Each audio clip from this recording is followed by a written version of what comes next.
Hello students, how are you doing? This is Indu Sharma, a faculty of TGT Science from Suraj Group of Institutions, Rewari. So we are on our chapter acids, bases and salts. तो चलिए today we will study about neutralization. Neutralization, neutralization. We have learned that acids turn blue litmus red and bases turns red litmus blue. Acid जो होते हैं वो blue litmus को red कर देते हैं और बेसिस जो होते हैं वो रेड लिटमस पेपर को ब्लू कर देते हैं. Let us see what happens when an acid is mix with a base. चलिए, we are going to use an indicator you have not studied so far, that is phenolphthalein. Phenolphthalein is a chemical indicator. Initially we have studied turmeric, China rose petal indicators, right? Litmus paper, all these were the natural indicators. While we are having the phenolphthalein, it is a chemical indicator. It is prepared in the lab, right? Chaliye, and also we'll do this activity in our science lab in school. Here, fill 1/4 of a test tube with dilute hydrochloric acid and the chemical formula of hydrochloric acid is HCl. So हमने एक test tube ली और just उसको 1/4 fill किया. किस acid से? Hydrochloric acid से, HCl से. Now note down its colour. और हमने इस एसिड का कलर नोट किया. Note down the colour of the phenolphthalein also. Phenolphthalein का भी कलर नोट करेंगे प्लस एसिड का भी colour will note down. Now add 2-3 drops of indicator to the acid. Now there is acid HCl in the test tube. We have added 2 to 3 drops of phenolphthalein, and now after shaking the test tube we will see whether there is any color change while we are adding both acid and indicator. If there is any indication we will note down that. Now add the acidic solution a drop of sodium hydroxide solution by a dropper. अब हम क्या करेंगे? Test tube में initially हमारे पास क्या था? Acid था. उसमें हमने 2 to 3 ड्रॉप्स इंडिकेटर डाला phenolphthalein and we will note down the colour. अब हम क्या करेंगे? 2 to 3 drops again drop by drop हम डालेंगे बेस. और बेस कौन सा? Sodium hydroxide. उस chemical formula is NaOH, right? Acid और इंडिकेटर के मिक्सचर में we are adding base, that is sodium hydroxide. Now stir the tube gently. उसके बाद फिर से स्टीयर करेंगे. Is there any colour change in the solution? अगर कोई चेंज आता है बेस डालने के बाद then also we will notice that. Now continue adding the sodium hydroxide solution drop by drop. और हमें कॉन्टिन्यूसली सोडियम हाइड्रोक्साइड जो है NaOH बेस को continuously drop by drop add करते जाना है. कब तक? तब तक while stirring till the pink colour just appears. जब तक कि NaOH डालने पर पिंक कलर नहीं आ जाता तब तक हमें वो NaOH उसमें कॉन्टिन्यूसली ऐड करते जाना है. जैसे ही पिंक कलर अपीयर होने लगे NaOH डालने के साथ we have to stop that, right? Now add 1 more drop of dilute hydrochloric acid. अब हमने बेस डालना स्टॉप कर दिया जैसे ही पिंक कलर अपीयर होना शुरू हुआ और उसके बदले में उसके बाद क्या किया हमने? 1 more drop of HCl hydrochloric acid डाला, 1 drop. What do you observe? The solution again becomes colourless. जो ज़रा सा पिंक कलर आया था लास्ट टाइम में एसिड डालने के बाद, एक ड्रॉप एसिड डालने के बाद वो कलर जो है पिंक कलर डिसअपियर हो गया और सॉल्यूशन फिर से कैसा हो गया? Colourless. Again add 1 drop of NaOH solution. फिर से एक ड्रॉप आप बेस की डालेंगे. Is there any change in colour? The solution again becomes pink in colour. So if we repeat this process again and again तो क्या होगा कि जैसे ही हमने NaOH डाला एक ड्रॉप सॉल्यूशन पिंक हो गया और उसी पिंक होने के जस्ट बाद जैसे ही हमने एक ड्रॉप एसिड की डाली HCl की डाली the solution becomes colourless. Clear? So it is evident that when the solution is basic phenolphthalein gives pink colour because pink colour कब आया था? NaOH डालने के बाद. और कलरलेस कब बना था? एसिड डालने के बाद. So on the other hand the solution is acidic if it remains colourless. Is it clear? जैसे ही हमने एसिडिक सॉल्यूशन में एसिडिक सॉल्यूशन में जब हमने उस सॉल्यूशन में जब हमने एसिड डाला, देन बेस डालने के बाद the solution becomes pink colour, और एसिड डालते ही that solution becomes colourless. Clear?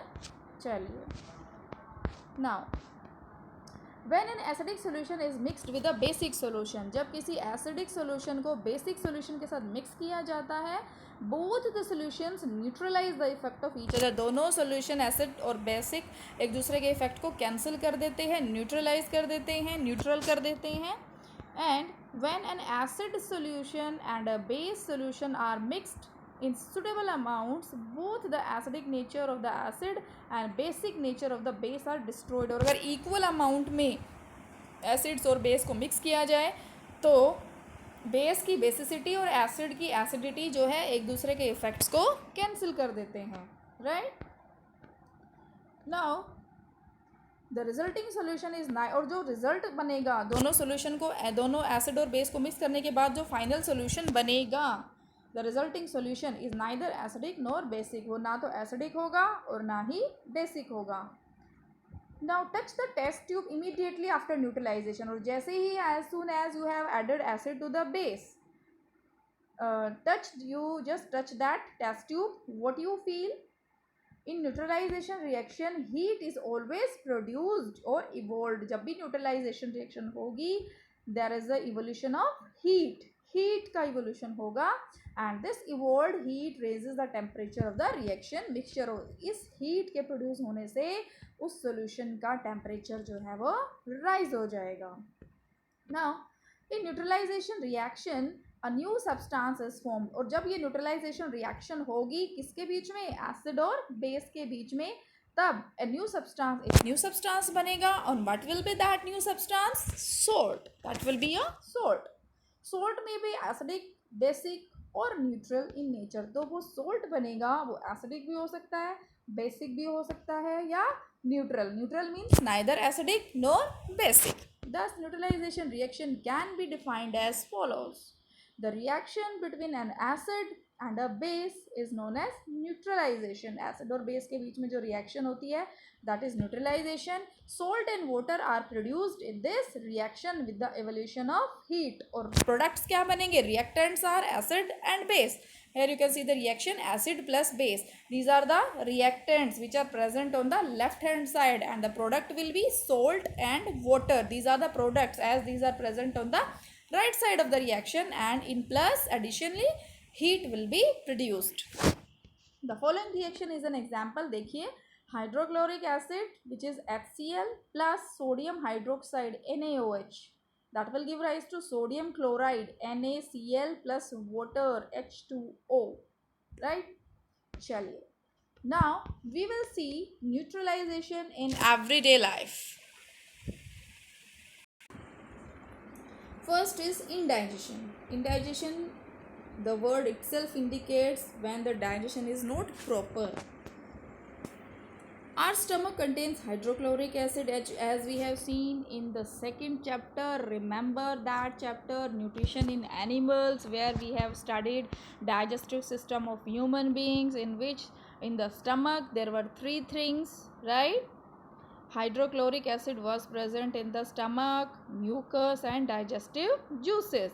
So we are talking about the hydrochloric acid which is present in the stomach, and it helps to digest the food. Now as you have learned, हमने देखा chapter 2 में, but too much of this acid in the stomach causes indigestion. But sometimes क्या होता है, this amount of acid increases which causes indigestion, create करता है, that creates problem in the digestion of the food material. Sometimes indigestion is painful. So to relieve, now sometimes indigestion is painful. To relieve indigestion, we take an antacid such as milk of magnesia. मैंने आपको पहले भी बताया था, there is a milk of magnesia which helps to relieve us from the acidity of stomach. So it will act as an antacid, जो stomach की acidity से हमें रिलीव करता है, and which contains magnesium hydroxide, chemically it's magnesium hydroxide, and it neutralizes the effect of excessive acids. और जो excess amount of acid produce हुआ था उसके इफेक्ट को ये बिल्क ऑफ मैग्नीशिया जो है, एंटासिड जो है, वो रिमूव कर देता है। Second one is the ant bite. When an ant bites, जब एक एंट बाइट करती है, it injects the acidic liquid that is formic acid. हमने पहले भी, we have already studied in that table also in which we have studied acid and from where it is present. So in that we have studied formic acid which is present in ants bite, remember? चलिए, so it injects the acidic liquid which is formic acid into the skin. जो एंट है वो sting करने के बाद एक acid होता है फोमिक एसिड, उसको इंजेक्ट कर देती है स्किन पे। The effect of the acid can be neutralize, और उस एसिड के इफेक्ट को न्यूट्रलाइज करने के लिए what will do, by rubbing moist baking soda, that is sodium hydrogen bicarbonate, chemically it's NaHCO3, right? Just simply we rub that on that skin where the ant has bite, or the calamine solution which is chemically Fe2O4Zn. These chemicals are generally used to reduce the irritation or the itching caused by the ants bite. चलिए, next is soil treatment. Now excessive use of chemical fertilizers make the soil acidic. Now you know very well that we generally use chemical fertilizers in the form of sodium, potassium and phosphorus to increase the fertility or nutrition power of the soil. But excessive use of these fertilizers make the soil acidic because some acids are also present in there. So plants do not grow well when the soil is either too acidic or too basic. Plants जो हैं वो ना तो ज़्यादा acidic solution में grow कर सकते हैं और ना ही ज़्यादा basic solution में. Then the soil is too acidic. जब soil ज़्यादा acidic हो जाएगी then it is treated with bases like quicklime. अगर soil की acidity ज़्यादा है तो हमें क्या करना पड़ेगा, उस excess acidity को reduce करना पड़ेगा, और वो reduce कौन करेगा, कोई base करेगा obviously, because हमने neutralization reaction में पढ़ा है कि when an acid react with the base it will neutralize the effect of each other. तो हमें अगर acidity ज़्यादा है उसके इफेक्ट को कम करने के लिए we have to treat it with the base. और सोइल की एसिडिटी अगर ज़्यादा है that we have to reduce, then we'll use quick lime which is calcium oxide CaO, और slaked lime that is calcium hydroxide, right?